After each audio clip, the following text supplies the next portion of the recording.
Hey guys, in this video I'll show you how to unpublish a Framer site. So as you can see, this is my website right here. Let me refresh and show you that it's still active. And I'll unpublish it, very easy. I'll open up Framer, and then all you need to do, if you have your project open, you can just close this and go to Home, find your project or your website.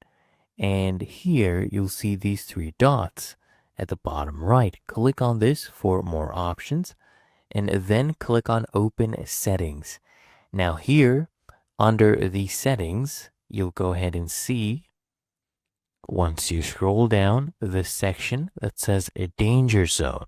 Okay, and if we click unpublish, it would unpublish our website from all the domains.